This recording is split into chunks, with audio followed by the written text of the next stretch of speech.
এখানে বহুত ঐতিহাসিক আমাদের মাননীয় মন্ত্রী তিনি আলোচনা করেছেন ইবনে বতুতাকে নিয়ে এবং শাহজালালকে নিয়ে।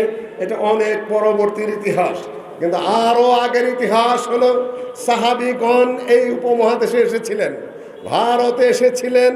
তার উপরে মূল্যবান বই পুস্তক রয়েছে, যেটা মাকদেসির ইতিহাস সেখানে, এবং আরও অন্যান্য যারা ইতিহাস লিখেছেন তারা বর্ণনা করছেন যে আমি যখন ওই দিল্লিতে নিয়ে যাই, মনসুরায় যাই, দেবল এলাকায় যাই, ইত্যাদিতে মুলতান এলাকায় যাই, তখন সেখানে দেখেছি যে সেখানে আহলে হাদিস রয়েছে। আজকের কথা নয়, সুলাইমান নবী তিনি বলেছেন উস ज़माना में इस मकान पे अहले हदीस का रहना एक हैरत अंगेज बात है। ওই যুগে ওই এলাকায় আহলে হাদিস থাকাটা একেবারে একটা হয়রান হওয়ার বিষয়। সম্মানিত উপস্থিতি, আরো আমি দৃষ্টি আকর্ষণ করছি, ইমাম ইবনে কাসির বলছেন ইয়াউমা নাদউ কুল্লা উনাসিন বিইমামিহিম। কুরআনে কারীমের এই আয়াতের তাফসিরে তিনি উল্লেখ করেছেন যেদিন আমি ডাকবো প্রত্যেক মানুষকে তাদের ইমামের সাথে, তাদের নেতার সাথে। ইমাম ইবনে কাসির তার তাফসিরে বলেছেন যে হাদা আকবারু শারাফিন লিআসহাবিল হাদিস লিআন্না ইমামাহুম আন-নবী সাল্লাল্লাহু আলাইহি ওয়াসাল্লাম। এটা হলো আহলুল হাদিসদের সবচেয়ে বড় সম্মানের বিষয়। তাদের কোনো ইমাম নেই, তাদের কোনো ধর্মীয় নেতা নেই, তাদের একমাত্র ধর্মীয় নেতা একই জন, তিনি হলেন নবী মুহাম্মদ সাল্লাল্লাহু আলাইহি ওয়াসাল্লাম। অন্য কেউ যদি অন্য কোনো লিডারের সাথে উঠে, ইমামের সাথে উঠতে পারে, কিন্তু আহলুল হাদিসরা উঠবে কিয়ামতের মাঠে আল্লাহর নবীর সাথে। এটা ইমাম ইবনে কাসিরের কথা। আমি দুই চারটা উপমা উদাহরণ দিয়ে আপনাদের সামনে শেষ করব। আমরা বলি যে আমরা শুধুমাত্র মুসলিম, না, যথেষ্ট নয়। শিয়ারা নিজেদেরকে মুসলিম দাবি করে, কাররামিয়ারা নিজেদেরকে মুসলিম দাবি করে, খারিজিরা নিজেদেরকে মুসলিম দাবি করে, বর্তমানে কোরআনীরা নিজেদেরকে মুসলিম দাবি করে, কাদিয়ানীরা নিজেদেরকে মুসলিম দাবি করে। আপনি কোন মুসলিম? আপনি কোন মুসলিম? সাহাবীগণ যে পথের উপর ছিল আল্লাহর নবী শিখিয়ে দিয়ে গেছেন।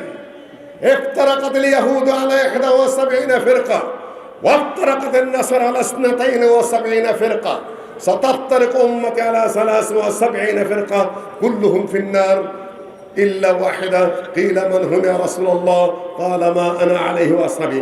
আল্লাহ নবী বলেছেন ফেরকা হবে, আল্লাহ নবী বলেছেন দল হবে, আল্লাহ নবী বলেছেন বিভিন্ন বিভাজন হবে, কিন্তু যাবে সবাই জাহান্নামে। একটা দল চুপ যাবে, ঠিক কোথায়? এর অর্থ এই নয় যে বিভাজন হবে না। আল্লাহ ভবিষ্যৎবাণী করেই গেছেন বিভাজন হবে, কিন্তু আমাকে জান্নাতে যেতে হবে। জান্নাতে যদি যেতে হয়, সাহাবীগণ জিজ্ঞাসা করলেন ওই মুক্তিপ্রাপ্ত ওই একটি দল কারা? আল্লাহ নবী বললেন মা আনা আলাইহি ওয়া আসহাবি, আমি এবং আমার সাহাবীগণ যার উপরে আছি তার উপরে যারা কায়েম থাকবে। শিয়া কি করলো, ওই আপনার কাদিয়ানি কি করলো, রাফেজি কি করলো, ইত্যাদি ইত্যাদি ফেরকারা কি করলো, সব কোনো কিছু আমার জানার দরকার নেই। তারা গোল্লায় যেতে পারে, কিন্তু আমাকে থাকতে হবে নবী মুহাম্মদ সাল্লাল্লাহু আলাইহি ওয়াসাল্লাম এবং তার সাহাবীগণ যে পথে রয়েছে। ডক্টর মুজাফফর বক্তৃতায় বলে থাকে সূরা বাকারার একটি আয়াত উল্লেখ করে যে ফাইন আমানু বিমিসলি মা আমানতুম বিহি ফাকাদ ইহতাদাউ। আমি এই জ্ঞানটা ওর কাছ থেকে নিয়েছি। যারা ঈমান আনবে তাদের ঈমান আনতে হবে সাহাবীগণের পদ্ধতিতে। কোন পীর সাহেব কি বললেন, কোন ফকির সাহেব কি বললেন, কোন ঠাকুর সাহেব কি বললেন, কোন হুজুর কি বললেন, কোন বুজুর্গ কি বুঝলেন, কে কি বললেন, কিচ্ছু যায় না আসে না তার কথা। আর ওই কুকুরের ঘেউ ঘেউর মধ্যে, শিয়ালের কাউ কাউর মধ্যে কোনো পার্থক্য নেই, যদি তার দলিল কোরআন এবং হাদিসের মধ্যে না থাকে। পরিষ্কার কথা, কোরআনে আছে তাই মানে আমি মুসলিম, হাদিসে আছে তাই মানে আমি মুসলিম, সেটা আবার সহিহ হাদিস আছে সেই জন্য আমি মুসলিম, না হলে অন্য কারো কোনো মূল্যায়ন কারো নাই। এই জন্য শাইখুল ইসলাম ইবনে তাইমিয়া সহ অন্যান্য ইমামগণ বলেছেন আর রিজালু ইউজানু বিল কিতাবি ওয়াস সুন্নাহ ওয়ালা ইউজানুল কিতাবু ওয়াস সুন্নাহ বির রিজাল। মানুষের কোন পথে আছে, শুদ্ধ পথে না অশুদ্ধ পথে, ভুল পথে না বক্র পথে, তা মাপা হবে কোরআন এবং হাদিসের আলোকে। শরীয়ত কোনো মানুষের উপর ভিত্তি করে চলে না, মানুষকে চলতে হবে শরীয়তের ভিত্তিতে।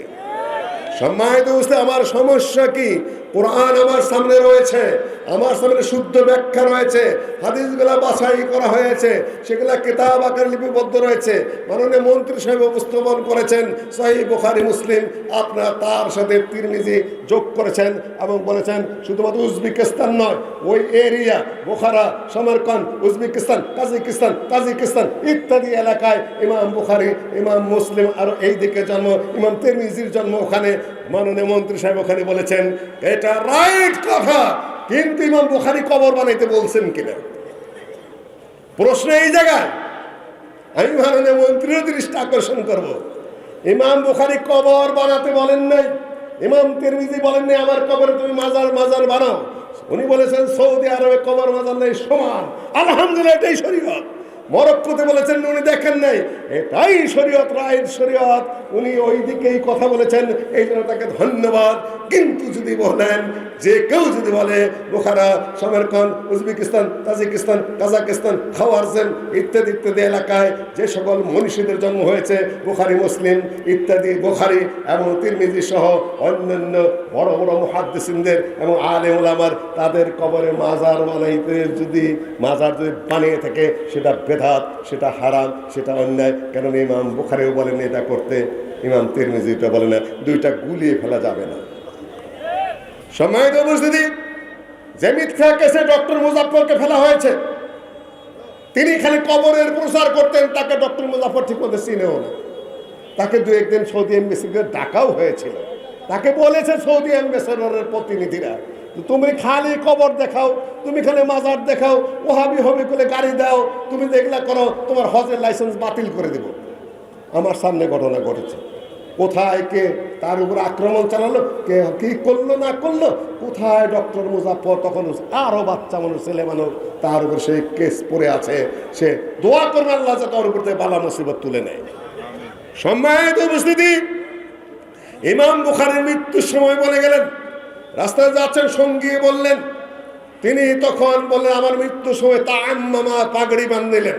আমরা তো পাগড়ি ভুলে গেছি, সৌদি আরবের লাল গোত্রা পরাটা এখন আমরা সুন্নত বানিয়ে ফেলেছি।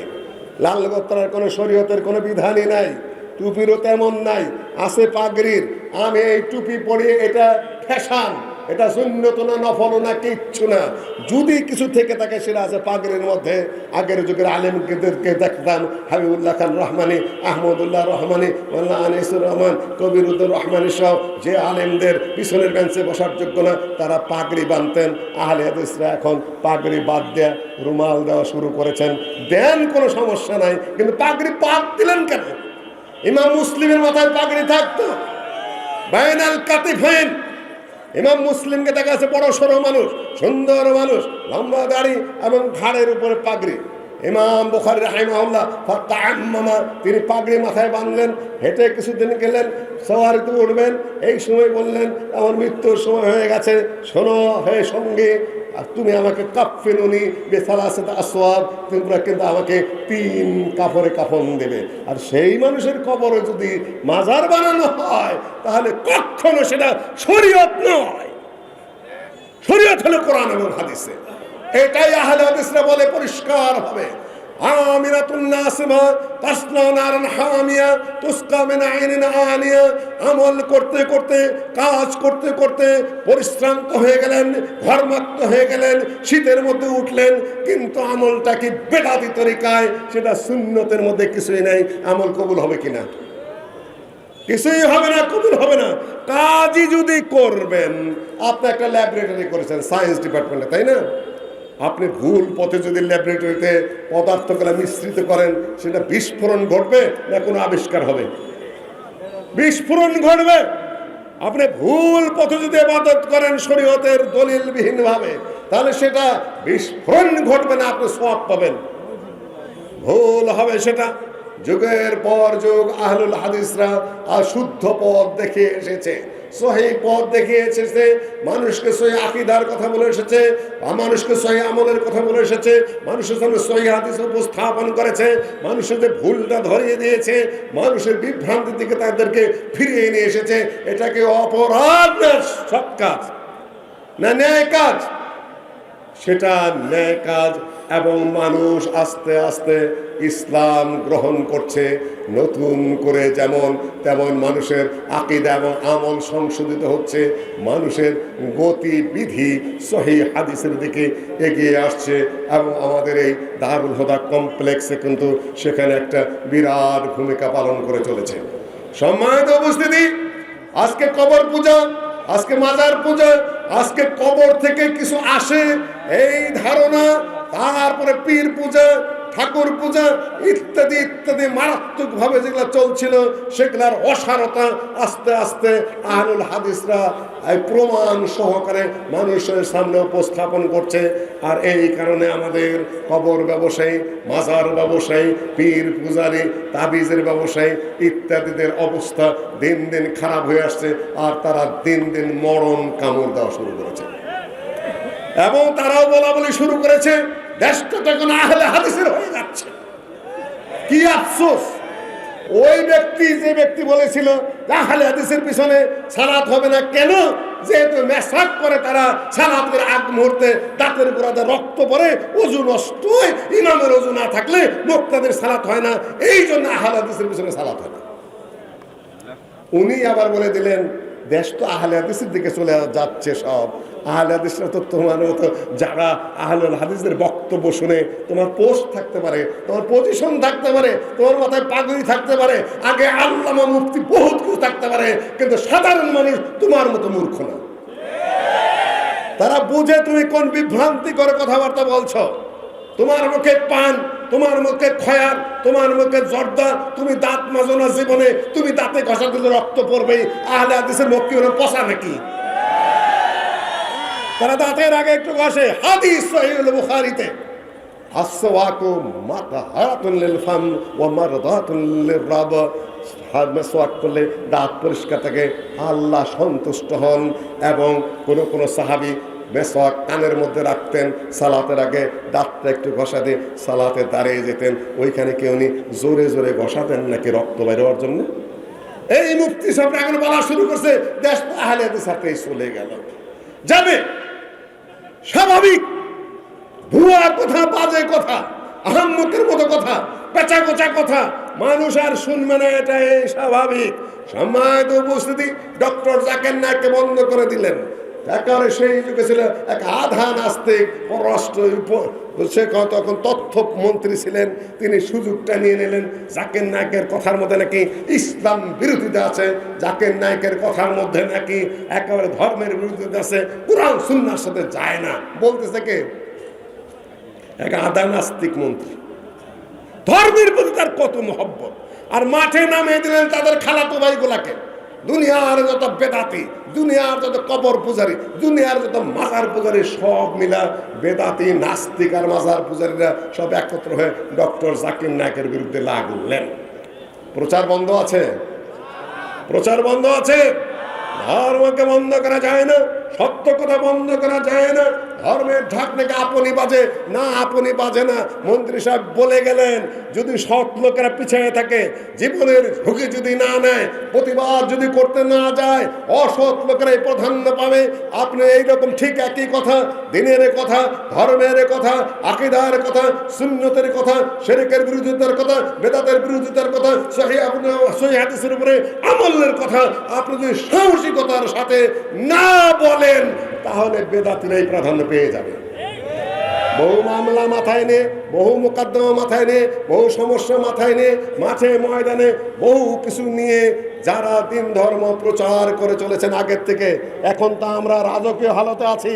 যে সময় এমনি ফজল হাইটা হাইটা যাইতেন, আব্দুল গনি সাহেব, সেক্রেটারি জেনারেল সাহেব সাইকেল নিয়ে যখন জামালপুরতে আমাদের গ্রামে ভাদুরীচরে যাইতেন, আনিসুর রহমান হাইটা হাইটা যাইতেন, বই দুই হাতে নিয়ে যখন ত্রিশালি যাইতেন ঘোড়ার গাড়িয়ে চলে, এটা আমাদের নিজেদের দেখা সব। সেই হিসাবে আমরা রাজকীয় হালাত এখন দিন প্রচার করি।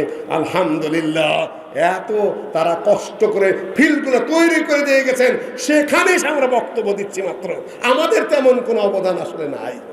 তারপরেও যতটুকু করা হচ্ছে আল্লাহ কবুল করে নিন। এই যে ছড়ে যাচ্ছে চিটাগাঙ্গের মতো একটা জায়গা, যেখানে কাবার ঘরে হজে গিয়েও কাবার ঘরের তোয়াফ করে আর বলে পর্দায় দেখুন বেরের মাজার। এত বড় কবর পূজারি, পীর পূজারি। সেই জায়গায় এখন প্রতি মসজিদে রফুল আযান হয় এবং জোরে আমিন হয়। কোন এক ইমাম সাহেব সেদিন আমার বন্ধু বর্ণনা দিলেন, ডিপার্টমেন্টের চেয়ারম্যান সাহেব, উনি উপস্থিত ছিলেন, যে যখন ইমাম গায়রুল মাগদুবি আলাইহিম ওয়ালাদ-দাল্লিন বলেছে, পাশের থেকে আপনাদের 5-7 জন আমিন বলে ফেলেছে। ইমাম সাহেব সালাম ফিরে যাই, সহসিদাতে বলছে, মুসল্লি ভাইরা, আমার সালাতে কি কোনো ভুল হয়েছে? যে না, কোনো ভুল হয় নাই। তাহলে বলেন তো সহসিদা দিলাম কেন? যে আমরা তো কোনো কারণ খুঁজে পাই না। বলতেছে যে আমার পিছনে কয়েকটা বাজে ছেলে দাঁড়িয়েছে, ওরা জোরে আমিন বলেছে, এই জন্য সহসিদা দিলাম। আর বাস্তব কথা, বানাওটি এক বিন্দু না। আল্লাহ নবী বলেছেন, ইদা ক্বালাল ইমামু গায়রুল মাগদুবি আলাইহিম ওয়ালাদ-দাল্লিন ফাকুলু আমিন ফাইন্নাহু মান ওয়াফাকা তা'মিনুহু তা'মিনাল মালায়েকা গুফিরা লাহু মা তাকাদ্দামা মিন যামবি। যখন ইমাম গায়রুল মাগদুবি আলাইহিম ওয়ালাদ-দাল্লিন বলবে, তখন হে মুসল্লিরা, মুক্তাদিরা, তোমরা তার সাথে সাথে আমিন বলো। যখন আমিন বলার সাথে সাথে ঊর্ধ্বাকাশের ফেরেশতারা উচ্চ স্বরে আমিন বলে, উত্তমাদের উচ্চ স্বরে আমিন বলা এবং ফেরেশতাদের আমিন বলা যখন কোইনসাইড করে, যখন ক্রস করে, একত্রিত সমস্যার যখন আওয়াজ হয়ে যায়, এই মুসল্লিদের সকল সাগিরা গুনাহ মাফ হয়ে যায়। আর উনি দেন সুজদা। সম্মানিত উপস্থিতি, এই জাতীয় পরিস্থিতি থেকে এই দেশকে উদ্ধার করা, মিলাদ খতম এখন উঠে যাচ্ছে, আপনারা দেখতে পাচ্ছেন। সংগ্রাম কাদের? সংগ্রাম কাদের? মিলাদ খতম, সংগ্রাম কাদের? কবর পূজা কমে যাচ্ছে, সংগ্রাম কাদের? এই ভূখণ্ডে, যে ভূখণ্ডে আমাদের মাননীয় মন্ত্রী সাহেব আলোচনা করে গেলেন, এই ভূখণ্ডে 71 যুদ্ধ অনেক পরে হয়েছে। এর আগের যে যুদ্ধগুলা, সেগুলা 2-1 লাইনের আমি বলে দিচ্ছি। ওই ভারতে ওই শিখদের বিরুদ্ধে যুদ্ধ, ওই ইংরেজদের বিরুদ্ধে যুদ্ধ, ওই ধানি খোলার যে আপনার জেহাদি ক্যাম্প, ঢাকার যে হাজি বট্টু হাজির, ওইটা এই বগুড়ার যে জেহাদি ক্যাম্প, এই পদ্মা নদীর 2 পারে, ওপার এবং এপার মিলে যে সকল জেহাদি ক্যাম্পগুলো, ওদিকে সাতক্ষীরা, খুলনা সহ বিভিন্ন জায়গায়, আমি আজকে লিস্ট পড়ব না। আল্লামা আব্দুল হাই কাফি প্রায় 25-30 জনের নাম উল্লেখ করেছেন, তার সাথে আমিও কিছু যোগ করেছি, ইত্যাদি ইত্যাদি মিলে। সহজ কথা নয় ইংরেজদেরকে বিতাড়িত করার পেছনে এই আহলে হাদিসদের অবদান। আপনাদের মনে রাখতে হবে, সহিহ হাদিসকে উপস্থাপন করা, কোরআনের শুদ্ধ তাফসীর সামনে উপস্থাপন করা, সরাসরি বেদাতের বিরোধিতা করা, শিরকের বিরোধিতা করা, প্র্যাকটিক্যালি মাঠে ময়দানে কাজ করা। এমনকি যে পরিমাণ তাবিজ এবার আহলে হাদিসরা খুলেছে মানুষের গলার থেকে, যেখানে ত্রাণ নিয়ে গেছে সেখানে বস্তায় বস্তায় তাবিজ খোলা হয়েছে, যেটা অন্যের মাথায় নাই, আমার মাথায় ছিল না। মুজাফফর খালি তাবিজ খুলতেছে, সিলেটে খুলতেছে, একজনে দিবে না তাবিজ, কয় যে এটা রূপার তাবিজ, কিনতে লাগছে আমার 700 না 800 টাকা। বলে আমি 1000 টাকা দেবো, তারপর তাবিজটা দাও। তাবিজের বস্তা যেখানেই যায় আহলে হাদিসরা, সেখানেই শিরকের কিছু বিরোধিতা করে, সেখানেই তাওহীদের কিছু কথা বলে, সেখানেই বেদাতের বিরোধিতা করে। বেদাতকে শেষ করার জন্য, যে বেদাত আমল শেষ করে দেয়, সেই বেদাত শেষ করার জন্য কিছু না কিছু বুদ্ধি বের করে। সমাজ বেদাত আবিষ্কার করে তারা হালুয়া খায় না, বেদাত বন্ধ করতে গিয়ে তারা কি মায়েরও খায়। এই যে মামলা মোকদ্দমা, ছুটকি নাটকে যা কিছু চলে, কি কারণে এই সম্মেলন বন্ধ করে দেওয়া হবে? কারণ কি? ইসলামের বিরুদ্ধে কথা হয় এই জন্য না? নেভার, এটা তো কথা নয়। ইসলামের শুদ্ধ সত্য বিষয়টা যদি মানুষের সামনে প্রতিষ্ঠিত হয়ে যায়, এই আবু জেহেলরা, এই আবু লাহাবরা, এই উতবারা, এই সাহেবারা খাবে কি করে? এদের খাওয়ার পথ বন্ধ। আবু জেহেল হয়ে যাবে, আবুল হাকাম আর থাকবে না। সম্মানিত উপস্থিতি, ভয় পাওয়ার কিছু নেই, ডরানোর কিছু নেই, জেল জরিমানা শুনেও অত আতঙ্কিত হওয়ারও কিছু নেই। এগুলা তো কিছু কিছু ঘটবেই। যদি আপনি হেরে যান অত্যাচারের সামনে, আপনি যদি জুলুমের সামনে হেরে যান, আপনি যদি মামলার, দেখুন রাজনৈতিক নেতার সাহস দেখুন, যে জীবনের পথেই যুদ্ধ করা শুরু করেছি, রাজনীতি করলে সেটা নিজেই বলছে খারাপ জায়গা, তাদের বিরুদ্ধে লোক লাগা আছে, পথে পথে সমস্যা তাদেরও আছে।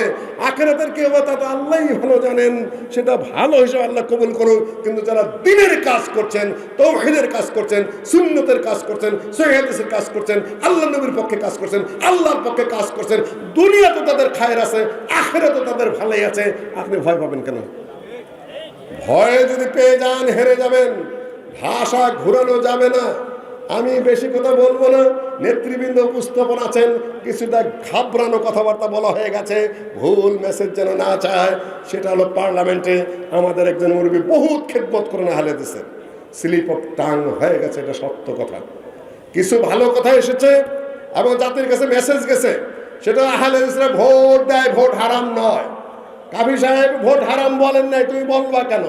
কাবি সাহেবের বড় চিন্তাবিদ ছিল না, সেখানে নির্বাচন হয়েছে, আকরম খান নির্বাচন করেছেন, আব্দুল্লাহ আল বাকি নির্বাচন করেছেন, তার মৌলানা রমজান আলী প্রিন্সিপাল সাহেব নির্বাচন করেছেন আপনার অর্গানাইজিং সেক্রেটারি আব্দুল্লাহ সালাফি নির্বাচন করেছেন, নিজামী বিভিন্ন পার্টি বোর্ড থেকে। আপনি হঠাৎ করে এসে বলে সংগঠন হারাম, সংগঠন বিদ্বেষ, এই সেই বাহুল্য কথাবার্তা ছড়ানোর কোনো অর্থ নেই। কাজেই আমি বলবো যে এগুলা জায়েজ, কিন্তু এতটুকু আহলে হাদিসরা ভোটার, ভোট দেন, রাজনীতি বিমুখ না, কিন্তু অরাজনৈতিক নয়। কেন ধর্মের রাজনীতি আছে, বলতে হতো নির্দলীয়। নির্দলীয় শব্দটা অরাজনৈতিক হয়ে গেছে, স্লিপ অফ টাং। এর তো কোনো ভুল মেসেজ যাওয়ার কোনো অবকাশ নেই যে আহলে হাদিসরা রাজনীতি বিরোধী, রাজনীতি করেই তারা বড় হয়েছে, রাজনীতি ইনশাল্লাহ করে এবং করবে। হয়তো ভোটাভুটি নাও করতে পারে, সেটা অন্য বিষয়।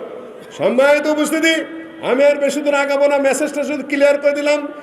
বক্তব্য যা এসেছে সেটা ভালো কথা। আমি শুধু অনুরোধ করব, এখানে প্রকাশ্য ময়দান থেকে কাফি সাহেবকে প্রথম থেকে শেষ পর্যন্ত 10 বার পড়তে হবে এক একজন নেতাকে। সেটা হলো আহলে হাদিস পরিচিতি পড়তে হবে, ইসলামের রাজনৈতিক সূত্র পড়তে হবে, তারপর 40 প্রশ্নের জবাব পড়তে হবে, তাদেরকে পাকিস্তানের শাসন সংবিধান পড়তে হবে, ইসলামী অর্থনীতির ক খ পড়তে হবে। বইগুলা 10 বার পড়ার পরে তা আপনি একটা মন্তব্য করতে পারবেন। পড়াশোনা না করে মন্তব্য করলে বক্তব্য বিভিন্ন ধরনের হয়ে যাবে।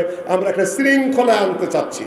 সেদিন কথা বলছিল ওই নতুন করে ফিরে এসেছে প্রফেসর সাহেব সৌদি আরব থেকে, আলেমদের একটা খুব দ্রুত গতিতে একটা বোর্ড হওয়া দরকার, যাতে পক্ষে বিপক্ষে এই বিক্ষিপ্ত, তো আমাকে সাবজেক্ট দিয়েছিল জিকেতে, এত লম্বা করেছিলেন বিষয়বস্তু, আমি গুছিয়ে আনতে পারি নাই।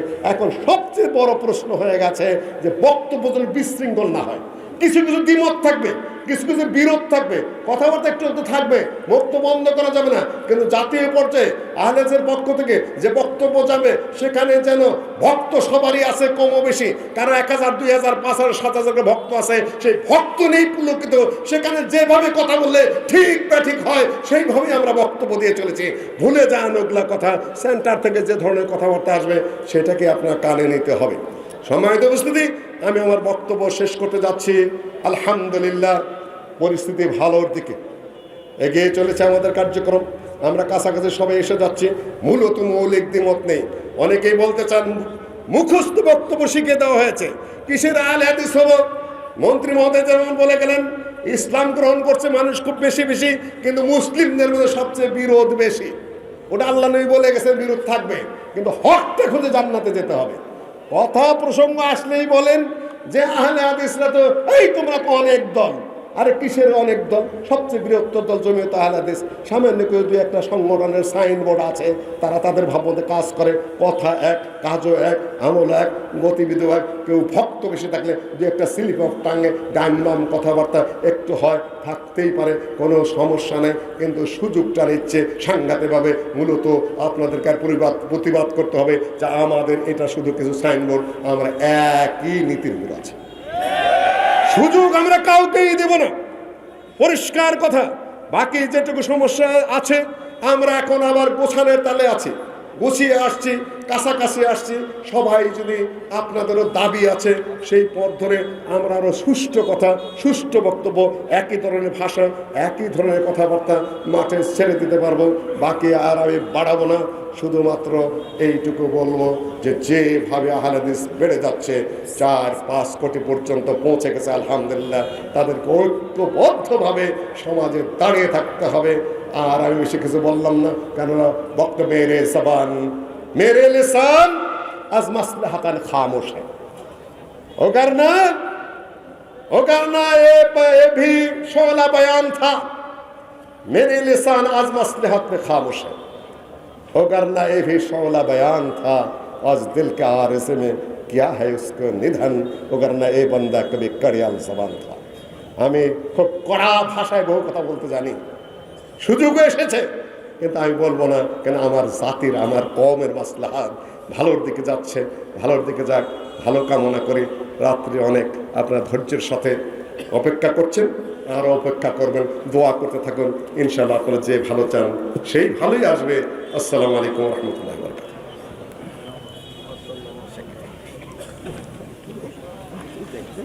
আলহামদুলিল্লাহ, আমরা স্যারদের কাছ থেকে ক্ষমা চেয়ে নিচ্ছি। একটু আজকে যে ছাত্রদেরকে বিদায় দেওয়া হলো, বিদায়ী